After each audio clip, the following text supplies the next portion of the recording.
Otoo gaangonni dhaltee gaangota sinnaarii santu dhalaa. Otoo gandu eegalee Taaddasaa Birruu garii galaa. Anis akka namaan mana ijaarradha. Niitii fuudhee horeen ilmaan guddifadha. Utuu gootni jedhe maaltu adawwiin mormee baandaa diinaa buqqisee biyya kana ofii godhe. Kan waliin nu fiduu hin jiru waa tokko. Hangama keen dhufu nuuf hin gama koo. Adeemsi kee irraa booddeensaa waa fida. Jedhee diinaan morma goota garaa dida. Mul'ata isaa dhugoomsuuf ilmaan isaa utuu jirru Taaddeen du'eera hin jennu jira Taaddasaa Birruu. Simboon ilmaan Oromoo leenci dhabuu abootee jirra.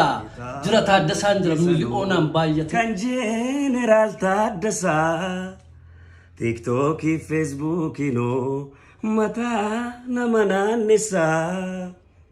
Kitaaba dubbisnu maaloo yoo dubbisne maal qabaa. Sabboonummaan ni dhugaanoo of bee. Yeroo baay'ee dhiigni beelaa akka waan tokko qofa ta'etti nuuf gala. Dhiigni beelaa lama tokko qofa miti. Tokko beela garaa tokko kan sammuuti. Garaa beela'ee falli midhaan nyaachuudha. Kan sammuu hayyuu dhaggeeffachuu kitaaba dubbisanii beekaarraa beekumsa argachuudha. Kan dubbisetu waan kaleessaa beeka. Arrarra dhaabbates waan borii akeeka. Maal na dhibdeen gatii nama baasisa. Dubbisuun guutuu nama taasisa.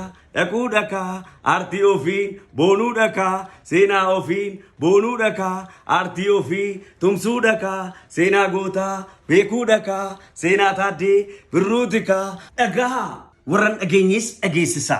Aaga dhagaa bitootessa 17 dilbata fuuldura keenya hoteela Skylightit seenaa Jeneraal Taaddasaa Birruu otoo sharfee irraan sharafin barreessaa Darajjee Baaruu fi barreessaa Yaasoo Kabbabaatiin kan barreeffame kitaaba Jeneraalticha jedhutu eebbifama.